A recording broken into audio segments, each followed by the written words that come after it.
ABC KAVU TV 25 Victoria. Hello and welcome to Community Crossroads. I'm Carolina Astrain. On this week's show, we hear from the Victoria Metropolitan Planning Organization. We also hear from candidates part of the Republican runoff election. First up, we hear from the Victoria Metropolitan Planning Organization when we're meeting with its administrator, Maggie Bergeron. How are you, Maggie? I'm doing well. How are you? I'm doing good, And I'm eager to learn more about two data collection efforts that y'all are doing. The first one has to do with highways. Yes, that I believe the first one that you're talking about is in reference to the TxDOT Travel Demand Model Survey that has been kind of circulated about since September of last year. And that helps us to gather travel data from around the region. And what it does, it actually goes into our current plan that we're working on right now, and it helps build a modeled forecast of what we believe our future transportation trends will look like. Kind of where to prioritize projects, where to focus on, maybe what projects to move higher on the totem pole. Yes, so that actually would be in reference to our long-range transportation plan, kind of where we need to find community priorities and needs. When it comes to looking at that, that's how we schedule our plans and our projects. Now, the MTP is going to be a little bit long range. We're talking 25-year planning horizon here. So it's not going to happen, those projects won't happen immediately unless, say, there's an imminent safety danger. And in that case, you know, it's speedy, 5 years time. That's speedy for federal government.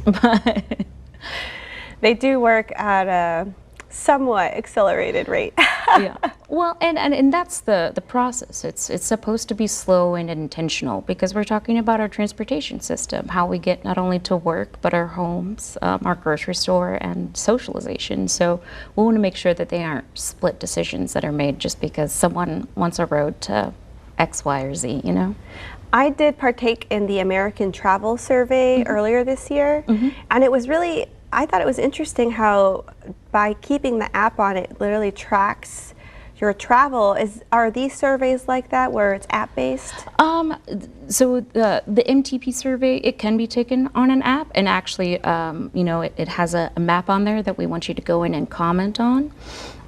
So it definitely uses app-based technology, but for that travel survey, I believe you had to have like your you had to keep it on. Yeah, you had to keep it on at all times. No, we're not gonna ask you that level of detail since TxDOT's already helping to collect that data for us. But I mean, that data is extremely important, and it goes into a travel demand model that we build.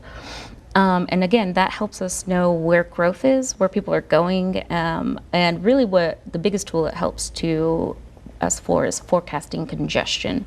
So that's how we know, you know, Navarro is already congested, but we can forecast into the future. 10 years, we're going to have likely gridlock, you know, unless we deal with other things, signalization, street relief, that kind of thing. So it's a lot of information.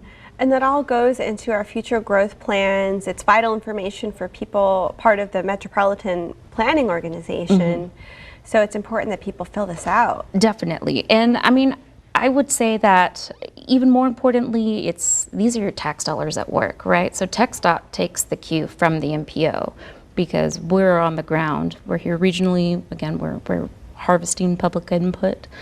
And when TxDOT's building their long-range plan to fund projects and go to the commission for these funds, they look to our MPO, our long-range plan. And if that's not consistent, then TxDOT's not going to build that project. So, and not every community in the Crossroads has an MPO. We're fortunate to be big enough here in Victoria to have that because y'all contribute so much to our planning, to how we all learn to be in traffic together. Yeah, that was correct. Yes.